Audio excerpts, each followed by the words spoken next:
Chào các bạn nhé. Hôm nay mình sẽ chia sẻ các bạn cách băng các bối dây. Đây bối dây này. Đây nó gồm có 5 phần tử. Và hôm nay mình sẽ băng cái bối dây cho các bạn xem. Vật tư nó gồm ong mica, ong thủy tinh và băng dính để buộc cùng với nối.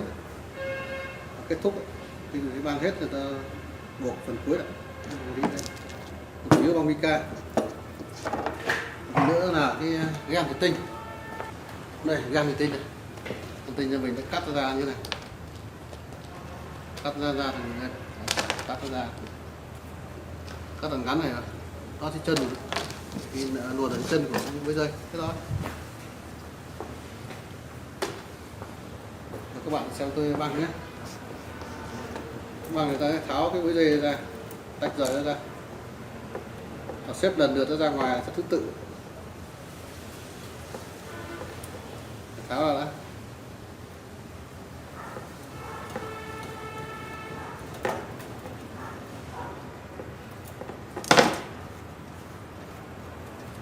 Thả tay xuống cho nó còn ngứa, cái bằng này nó ngứa.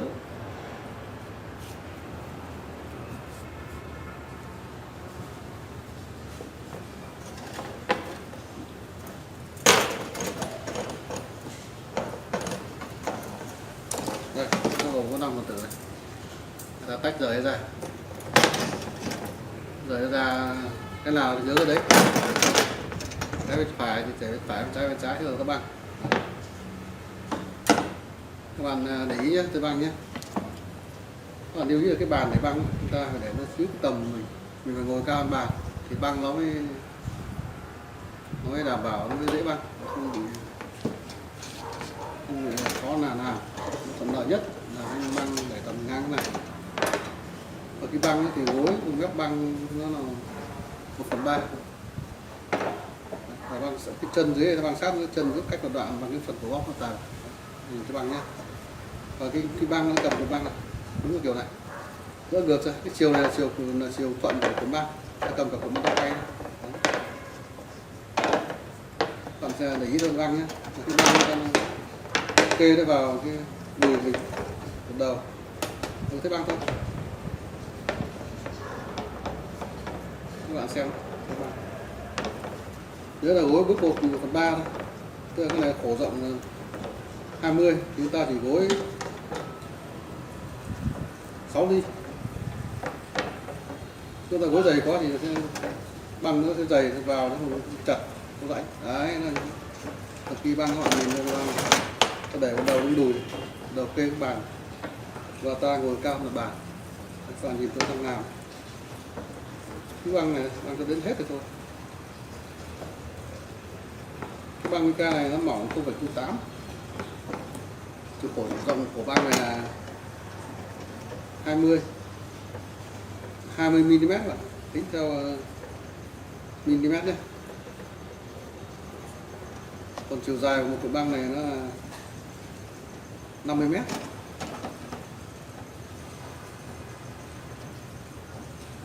Băng này con nước không có, phải nhập vào Trung Quốc, của Nga. Hiện nay mình dùng cái băng của Trung Quốc là rất phù hợp, băng mica. Qua thực tế nhiều năm tôi làm thì băng mica này đảm bảo cái tiêu chuẩn, làm cho cái máy vật liệu cách điện F không hát.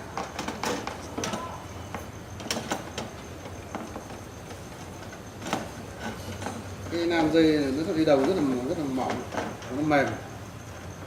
Cái dây đồng này từ 1,4 trên 6,5, nó mềm, nó mỏng. Chúng ta không biết làm một băng kéo một tay chúng ta uốn vặn làm nó biến dạng như thì nó không đạt tiêu chuẩn.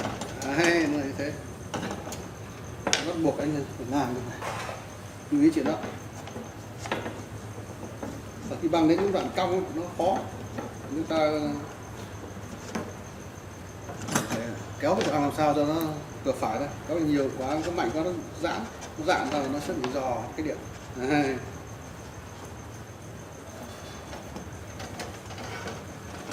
Một người như tôi nó làm chăm chỉ một ngày thì băng được 6 mối dây.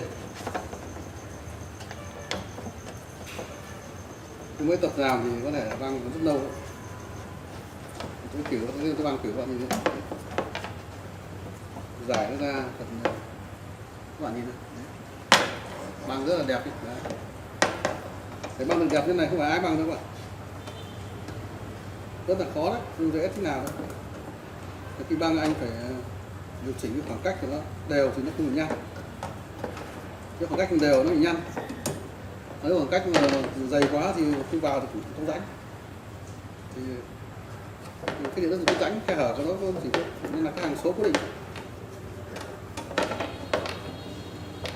Nên là trong cái khâu sửa chữa máy điện, phần băng là vô cùng quan trọng. Đảm bảo cách điện tốt nhưng mà phải là đảm bảo đủ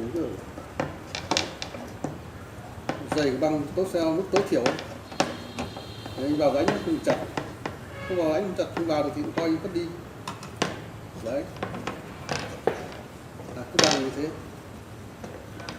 Khi băng quen là các bạn không cần phải nhìn nữa, tay đưa là đúng cái bước đó rồi.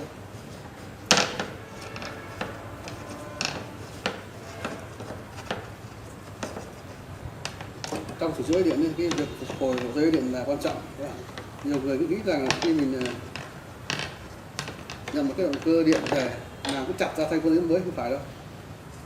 Như thế thì chúng ta làm mình có làm mình có lãi. Nhưng thực tế mà nói trong bộ dây máy điện khi nó bị cháy thì cháy cái điện ấy nó có cháy dây đồng đâu. Thì như vậy trong quy trình sửa chữa máy điện này, người ta phục hồi bộ dây máy điện chính là bằng cái điện trong bộ dây máy điện các bạn. Đấy. Và tôi phải cam đoan và khẳng định các bạn là băng Monica để vào cái điện vòng cho bộ dây máy điện tuyệt vời hơn, thậm chí tốt hơn là cái men dây EMI các bạn. Các bạn nhớ được không nhá.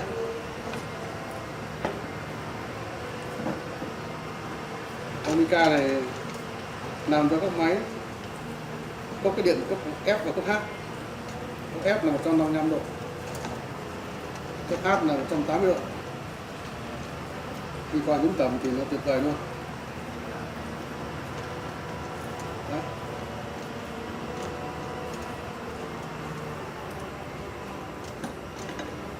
Đây, bằng cái chân này các bạn này. Tôi nhớ là cái khoảng này của nó đấy chỉ có 20 thôi, băng vừa xít, nếu ta băng hụt thì là bị chập, mà ta băng thừa ra thì sau này phải gọn đi cũng được. Nên các bạn nhớ là băng cái nào đúng cái nào. Ở cái phần cuối ta dùng cái băng dính này, buộc lại, băng dính thì khi buộc lại thì nó chẳng tác dụng cách điện đâu, chỉ cần là liên kết cho cái phải bung cái băng ra thôi. Sau khi mình hạ vào rãnh rồi thì nó giữ chặt lại cho mình, thế thôi. Dính ra rồi.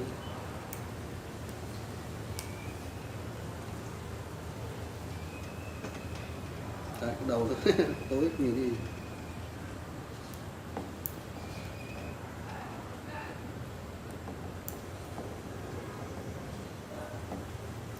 Cái nào sơ ý thì nó dính đầu đây rồi. Đấy các bạn nhìn, cái buộc nó buộc theo cái chiều băng mình vừa băng, mình chiều băng vào thì nó không bao giờ bị đứt, thành băng được khoảng 2 vòng khép kín thì nó dính, nó không bị bong. Đấy, vặt cái đầu băng này tí thế đấy. Đây nhá, băng xong một phần tử các bạn nhé. Đấy, và các bạn nhìn nào, đều, bước rất đều. Đấy. Thế vào như này, cái này, cái gen này luồn ở đây, chân nữa. Đấy. Khi ta vào cổ thì cái nó để ta đúng như này vào một kít thôi để không bị chạm chập chân.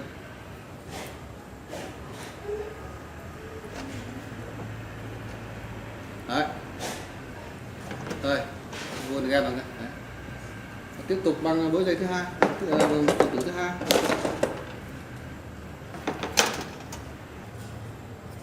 Các bạn lưu ý này, cuộn băng này, cầm này, băng theo chiều này nhá, băng chiều này. Đấy. Thì nó là đúng chiều băng, cái băng ngược lại là không đúng chiều đó. Cuộn băng có chiều của nó, nên là băng dây cũng phải học ạ. Tôi hướng dẫn các bạn đây là đúng theo cái cách làm của trong quy trình sửa chữa máy điện. Và khi băng các bạn nhớ tay vuốt, tức là có gai ta dùng cái cú đó rồi là cái gác ta đánh nó không bị chặt. Đấy.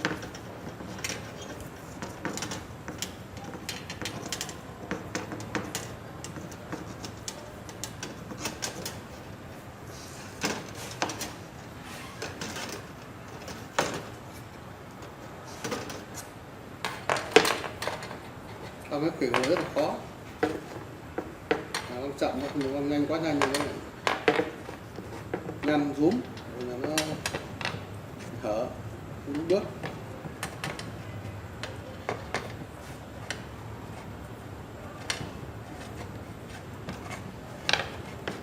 Ta cứ để nó bàn nó ngang tầm dưới dưới đầu gối, ngang đầu gối ta ngồi vừa đỡ mỏi mà băng nó đúng phận. Đấy, băng phải học ấy, không học nếu mà anh không ngồi lúc tư thế hay ngồi lúc là vẹo mỏi hết người. Chứ tôi làm là tôi ngồi cả ngày không gì. Đấy, băng như thế các bạn thấy băng có dễ, rất dễ.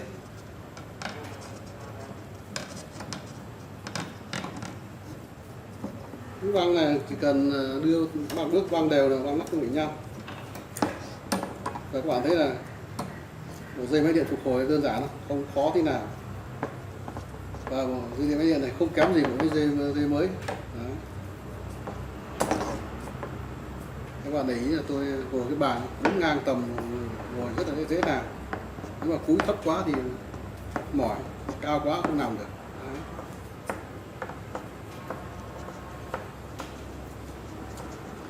Cứ vừa nhìn các bạn cũng có thể băng được. Đấy. Vì nó quen tay rồi, chỉ cần làm một vài mũi dây là nó quen tay là các bạn để ý tôi làm.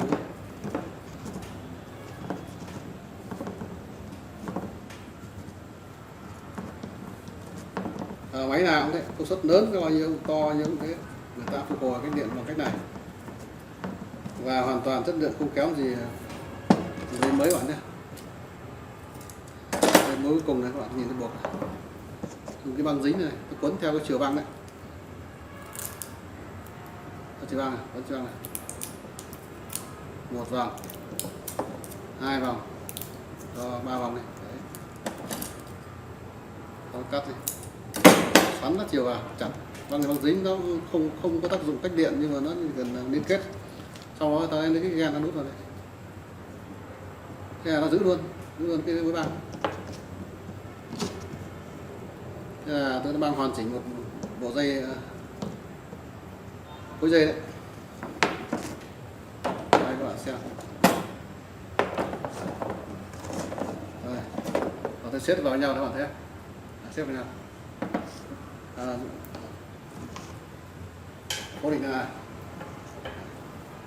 thành một bối cố định, dùng băng dính thôi, buộc cái sau này nó vào máy thì cũng giữ nguyên đấy, không bỏ đi. Và cái này nó không nó rất là mỏng, nó không có cộm gì cả,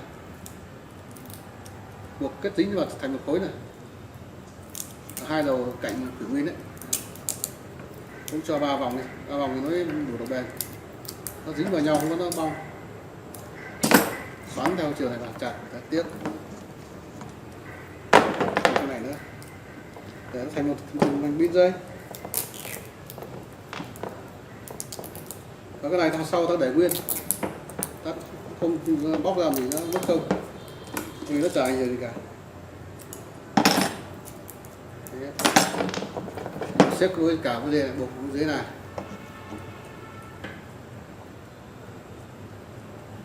Xếp vào cái buộc lại.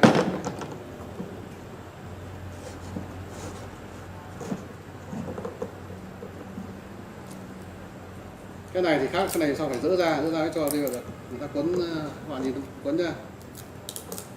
Một này, hai này, ba vòng, như ta cắt thừa ra lại. Đấy.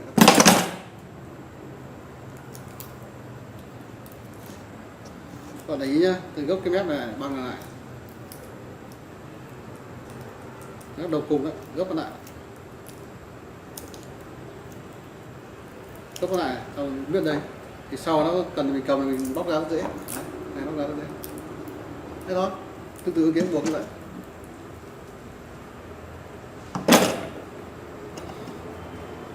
xem nào hết một mỗi giây nữa bạn xem. Hai mối dưới thì sau phải dỡ ra mới cho dây vào trong bánh đồ to này, lớn đấy. Cái này là mình làm nó thành khối đỡ sổ ra mình đỡ vướng, khi nàn vẫn mở cái phần dưới ra. Thế là xong bạn ạ, mỗi giây. Đấy, thế nào đấy thì các bạn xem thế nào hoàn chỉnh mỗi giây đấy. Ở đây các mỗi giây tôi đã băng xong rồi, các bạn xem đấy, hình thù như thế này, xếp lại theo thế. Và như này mang đi đồng vào phản ứng của cơ điện là xong. Cứ thế là toàn bộ quá trình băng bộ dây máy điện 315 kW tôi đã chia sẻ với quý vị các bạn. Cảm ơn quý vị và các bạn đã theo dõi video của tôi. Quý vị và các bạn hãy ủng hộ tôi một cách đăng ký kênh, like và chia sẻ cho nhiều người cùng xem. Và đừng quên nhấn vào nút chuông để nhận thông báo mới nhất video của tôi các bạn nhé. Xin cảm ơn các bạn. Xin chào và hẹn gặp lại.